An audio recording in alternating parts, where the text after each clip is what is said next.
자, 기도하고 시작하도록 하겠습니다.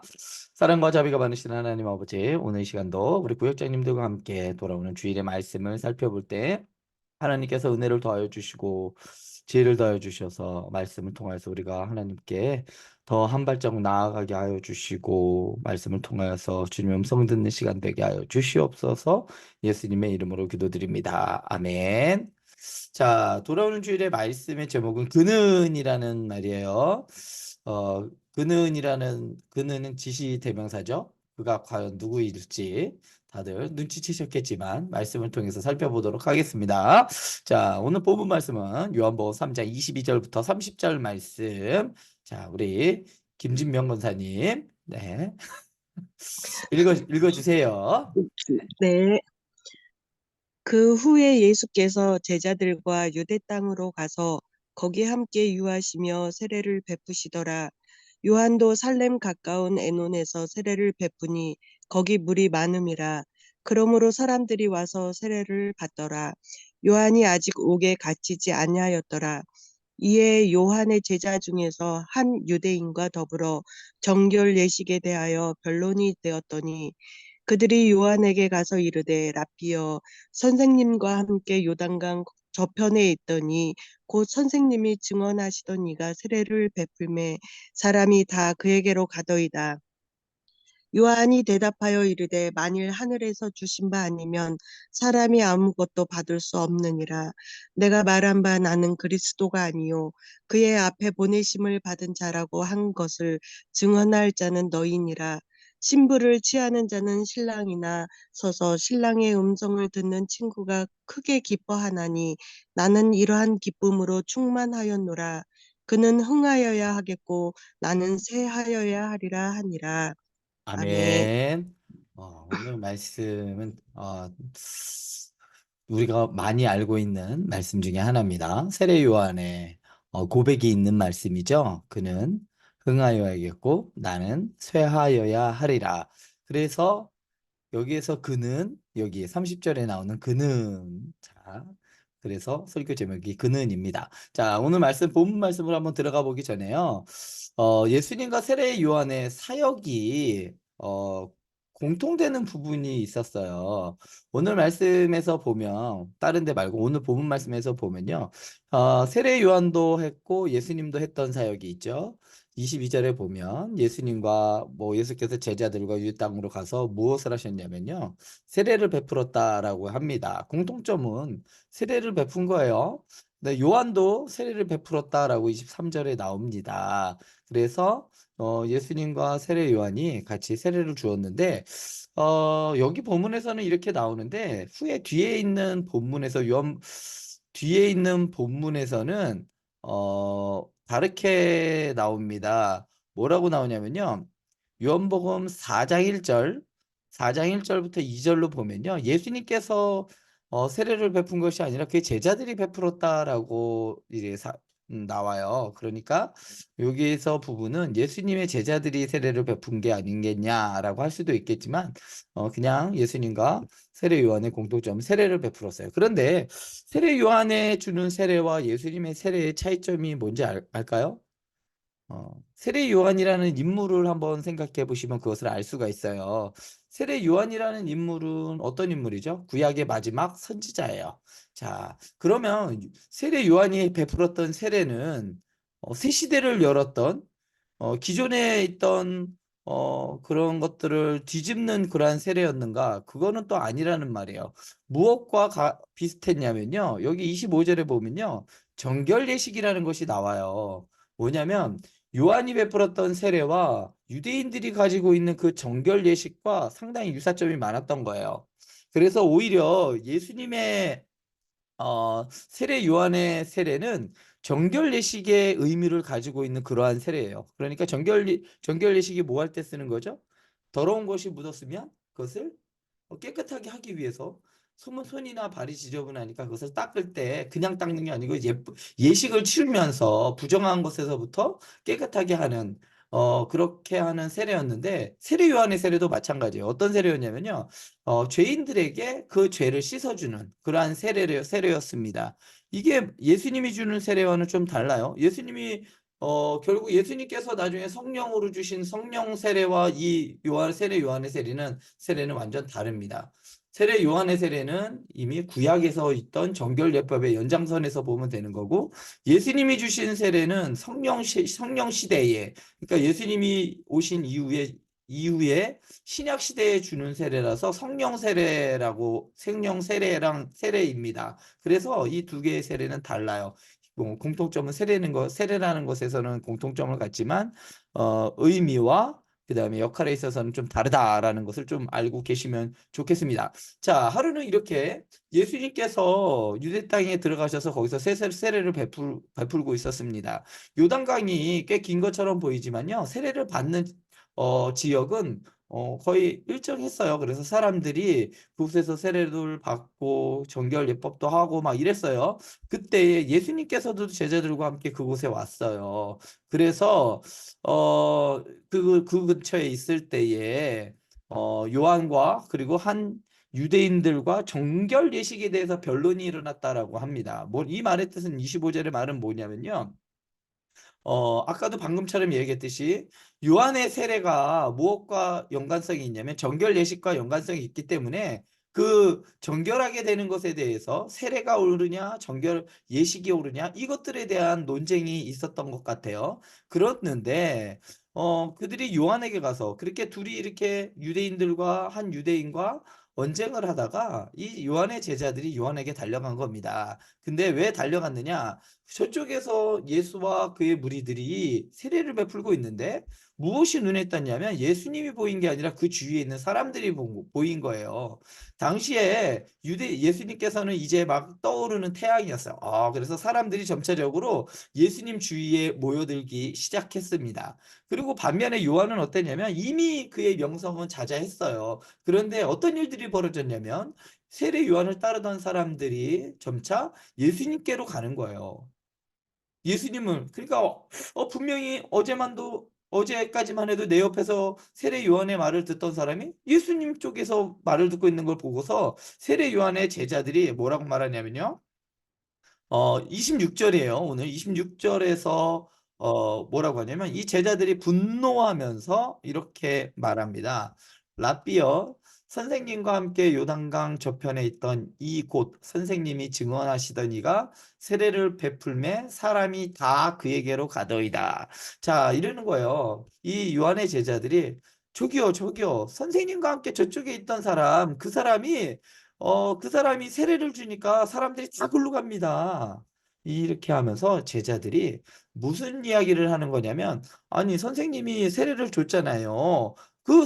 선생님께 세례를 받은 사람이 사람들한테 세례를 주니까 다 글로 가버리고 있어요. 그러니까 이게 마치 원조 논쟁, 세례는 누가 원조냐? 세례 요한이 먼저다. 세례 요한의 제자들은.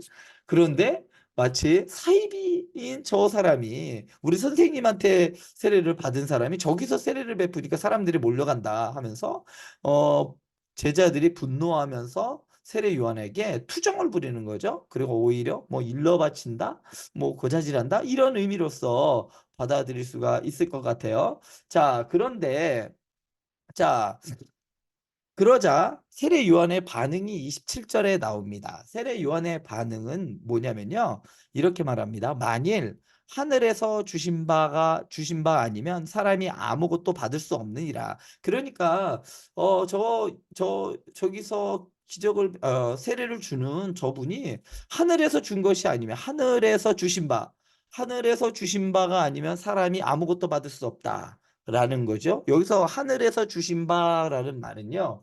뭐냐면요. 앞에서 이야기했던 영생입니다. 하늘에서부터 하나님께로부터 하나님께서 영생을 주지 않으면 사람이 받을 것이 없다. 영생입니다. 그리고 또 하나 중요한 거. 하늘에서 주신 바라는 말은요. 또 다른 말로 어떻게 하냐면 하늘로부터 온이라는 말이에요. 그러니까 하늘로부터 온 것이 누구죠? 바로 예수 그리스도를 말합니다. 하늘에서 주신 바 되었다라는 말은요. 바로 예수님을 의미합니다. 이것을 어디냐면요. 바로 31절부터 35절 이야기가 바로 하늘에서 주신 바 그러니까 예수님에 대한 이야기예요. 자, 31절부터 35절은 뭐냐면요. 하늘로부터 오시는 이에 대한 이야기를 나오는 겁니다. 예수님에 대한 이야기인데 이분이 어디서부터? 하늘로부터 왔다. 그러니까 오늘 이 세례 요한은 27절에서 말하는 게 이게 예수 그리스도 그러니까 메시아가 아니면 하늘로부터 오신 분 그러니까 그런 분이 아니면 하나님 사람이 아무것도 받을 것이 없다라고 이야기를 하는 것이죠. 그러면서 세례 요한이 뭐라고 하냐면요. 지금 방금 그 얘기는 뭐냐면 세례 요한은 저분이 하늘에서 왔기 때문에 저분이 하나님께로부터 왔기 때문에 저런 걸 행하시는 거다라고 요한은 이야기를 합니다. 그러면서 뭐냐면 얘들아 나는 메시아가 아니야. 라고 하면서 28절에서 뭐라고 이야기하냐면 나는 아니다. 뭐가 아니다? 나는 그리스도가 아니야. 그리스도라는 말은 구약에서 히브리어로는 메시아라는 의미죠. 그래서 나는 메시아가 아니야. 이 세례 요한의 제자들은 계속 요한을 메시아로 생각을 하고 있었던 거예요. 우리 선생님이 더 큰 분, 우리 세례 요한이 가장 뛰어난 분, 이렇게 메시아이면서 구원자라고 사람들이 생각을 한 거예요. 요한의 제자들이. 그래서 다시 한번 또 나는 아니야. 나는 그리스도가 아니야. 너희가 생각하고 있는 그리스도가 아니야. 나는 그리스도가 아니지만 나는 무엇이다? 나는 무엇이다. 나는 무엇이다라고 지금 뭐 얘기하냐면 나는 그 앞에 보내심을 받은 자다. 어떤 요 앞에 있는 하늘에서 내려온 그분, 그러니까 저기서 있는 그 예수, 그분 앞에서 보내심을 받은 자다. 왜? 누군가 행차를 하게 되면 그 앞에 길을 여는 사람이 있죠. 임금님이 앞에 가면 그 앞에 길을 내는 사람이 있어요. 최근에도 뭐 대통령이 가면 앞에서 수행하는 막 오토바이가 지나가고 뭐 먼저 누군가 앞으로 지나가죠. 그래서 길을 열죠. 길을 여는 사람, 그런 사람 역할을 하고 있는 게 뭐냐? 나야. 나는 내 뒤에 있는 분의 길을 여는 그 앞에 먼저 보내줘서 길을 여는 사람이야. 구체적으로 뭐다? 나는 누구다?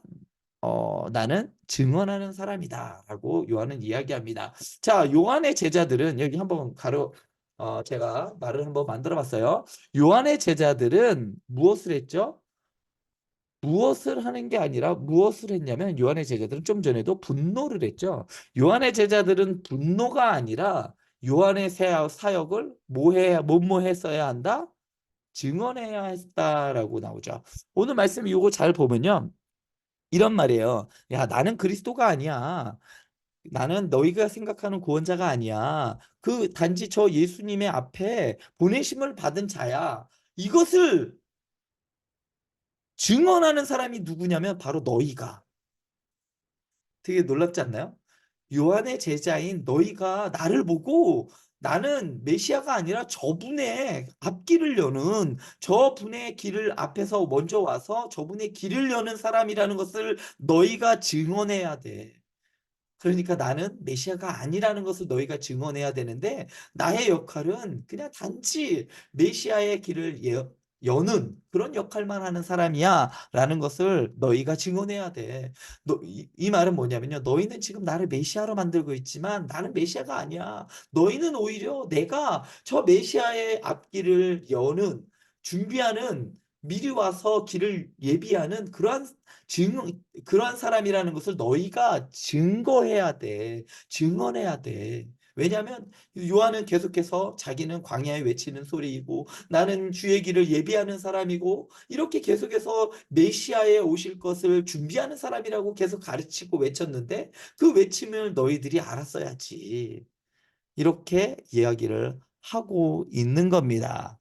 자, 그러면 요한이 이제 비유로 말을 해요. 29절에서 요한의 역할을 더 확실하게 알려주는 비유를 29절에서 합니다.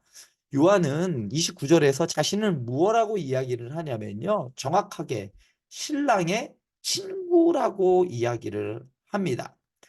신랑의 친구가 어떤 역할을 했는지 알려면 당시의 유대인들의 결혼 예식에 대해서 좀 알면 좋아요. 신랑의 친구들은 어떤 역할을 했냐면요. 신랑의 들러리 역할을 했어요. 그러면서 이 신랑의 친구들이 아주 중요한 역할을 했는데 뭐냐면 이 결혼의 증인의 역할을 했던 것이 신랑의 친구들입니다. 그래서 또 이 신랑의 친구들은 또 어떤 역할을 했냐면요. 신방 있잖아요, 신방. 신랑의 첫날 밤을 지키는 역할을 했어요. 그들의 문 밖에서 기다리고 있어요. 옛날에 우리 사극을 보면 신랑 신부가 결혼해서 방에 딱 들어가면 밖에서 사람들이 막 문구멍 뚫고 막 이렇게 구경하고 있잖아요. "뭐 하나?" 하고. 근데 마치 비슷한 역할을 했어요. 신랑의 친구들은요. 신방 앞에서 신랑 신부가 그 안에서 내는 소리들을 듣는 역할을 했습니다. 되게 좀 쑥스러울 수도 있는데요. 신랑이 만약에 신부가 처녀인 것을 확인하면 신랑은 어떻게 했냐면요. 여기에서 신랑은 어 거기서 기뻐서 소리치는 역할을 했어요. 그러니까 "아 내 신부가 처녀야." 하면서 이런 소리를 내는 이야기를 듣고 밖에서 친구들이 함께 기뻐해 주는 역할을 했던 게 신랑 당시에, 그러니까 예수님 당시에 유대인의 결혼식에서 친구들의 역할이었습니다. 그래서 친구들의 역할은 뭐였냐면 신랑 신부에 대한 이 결혼에 대한 증인의 역할을 했고요. 그다음에 신랑의 기쁨에 참여하는 역할을 했고, 그러한 역할들을 했습니다. 자, 요한은 어떤 사람이냐? 신랑 대신 예수님께서 이 땅에 오셨을 때에 신부인 이 땅의 성도들과 만나서 그들의 그 합방의 그러한 것들을 지키는 증인이었고, 그들의 즐거움에 동참하는 역할을 했던 사람이 바로 신랑의 친구였는데, 요한이 이런 역할을 했다는 겁니다. 나는 메인이 아니야. 이러고요. 나는 신랑이 아니야. 나는 단지 신랑의 친구야. 내 뒤에 오는 메시아가 왔을 때 너희들이 기뻐하고 즐거워하고 맞아서 그 혼인 잔치를 열 때 나는 그냥 증인의 역할을 하는 사람이야. 나는 그냥 들러리 역할을 하는 사람이야. 이렇게 요한은 자신의 역할을 분명하게 말하고 있습니다. 그래서 요한은 또 한 번 뭐라고 이야기하냐? 자신의 역할에 대해서 분명하게 이야기하는데, 오늘 말씀에서 30절, 그는 흥하여야겠고 나는 쇠하여야 하리라라고 말한 겁니다. 그는 흥하여야겠고 나는 쇠하여야 하리라. 자, 요 말씀을 우리는 어떻게 생각하냐면요. 자, 음, 그는 흥하여야겠고 나는 쇠하여야 하리라라고 하는데, 이 말씀을 우리는 종종 이렇게 이해를 할 때가 있어요. 그는 흥하여야 하겠고 나도 흥하여야 하리라라고 생각을 할 때가 있다는 것이죠. 근데 이렇게 생각했던 사람은 아무도 없어요. 그는 흥하여야 하겠고 나는 쇠하여야 하리라라는 이 말의 의미는요. 이렇게 나도 흥하여겠다는 그런 동기에서 나왔던 것이 아니에요. 어 교회 생활을 하다 보면 위에 있는 그는 흥하여야 하겠고 나는 쇠하여야 하리라 이 말보다는 이 밑에 있는 문장을 더 좋아할 때가 많아요. 그렇지만 이 말을 했던 세례 요한과 그리고 예수님을 따랐던 사람들의 삶의 모습은요. 위의 문장이지 아래 문장이 아니었어요. 나도 흥하여야 하리라는 이 문장 안에는요. 그는 흥하여야 하겠고 나도 흥하여야 하라는 말은 예수님도 흥하여겠고 나도 흥하여겠다라는 이 이면에는 뭐가 있냐면요. 나의 잘됨이 있다는 거예요. 무엇을 통해서? 예수님의 흥함을 통해서 나도 흥하겠다라는, 어찌 보면 예수님을 나의 출세의 도구로 쓴다는 이러한 것이 내면에 깔려 있어요. 세례 요한이 이 말을 어떻게 썼냐면요. 이렇게 썼습니다. 이거 한자.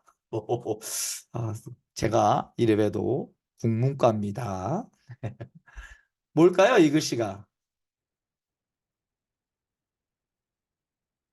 사자성어인데요. 이거는요, 완전 연소라는 말이에요.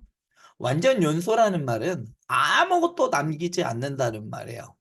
세례 요한이 그는 흥하여 하겠고 나는 쇠하여야 하리라는 이 말 이후에요. 세례 요한이 어떻게 살아갔는가를 보면 알 수가 있어요. 그는 예수 그리스도를 나타내기 위해 자기는 완전히 사라져 버립니다. 어떻게 사라질까요? 세례 요한의 죽음을 보면 알 수가 있어요. 세례 요한은 타협하지 않고 끝까지 그 자신의 신앙의 정조와 그것들을 지켰죠.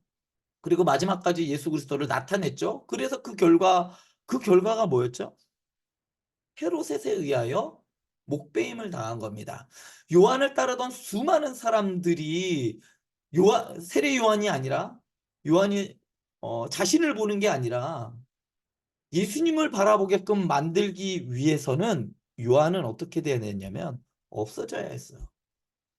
요한이 있는 한 요한의 제자들은 계속 요한을 바라봤을 거예요. 그래서 요한이 선택했는 자 아니에요.